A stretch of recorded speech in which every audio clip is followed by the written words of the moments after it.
So I'll give the floor to Mr. Brannan, please. Thank you, Chair, and thank you to my colleague for introducing the EU Forest Strategy and the proposed amendments. There's much here that we can welcome. I think it's maybe an issue here of emphasis. So I think I'd like to see a greater emphasis within the strategy and the amendments on the importance that our forests play in helping us to tackle climate change, and in addition, the importance that they provide in relation to job creation, which has been mentioned, which I welcome.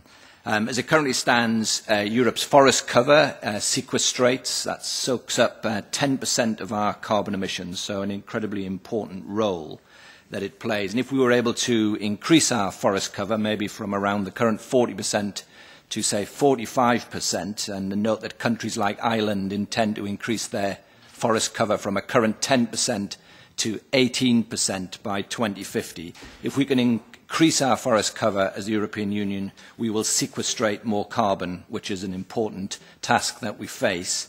It's also the case that if we manage our forests, we sequestrate more carbon. It's hard to get an exact figure on this, but it would appear scientifically that the more we manage our forests, the more we look after them, which means job creation, then the more carbon is sequestrated.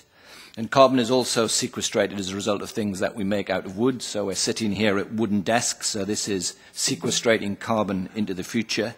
And we need to look wherever possible to make things out of wood first and foremost. And in the technological field, we're looking increasingly at wood fibre being able to be used in products which previously we hadn't occurred to us. So we've now got cars being produced with wood fibre components. So that is, again, another possibility of sequestrating more carbon. But along with the sequestration role that our forests and our wood products can play, I would also emphasise the job creation role that's there. But there's also many other benefits. The documented health benefits of spending time in woods, going for a walk, a bicycle ride, horse riding in the forest is all good for our health. We can improve our soil quality when we do agroforestry. So if we plant trees and then 5 or 10 years later remove them and then plant arable crops, we'll get better crops because the soil has been improved while having trees on them. There's an energy use that we're aware of in relation to wood, and there has been for many decades, but obviously going forward that can be improved.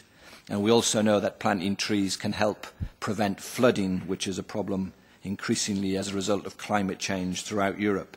So I think it's an issue of emphasis here. If we could emphasise the mitigation role that forests can play in helping to tackle climate change, and the mitigation role that increasing the use of wood can play, and the jobs potential, then I think it will become increasingly clear to the citizens of Europe that man's best friend is not a dog, man's best friend is a tree.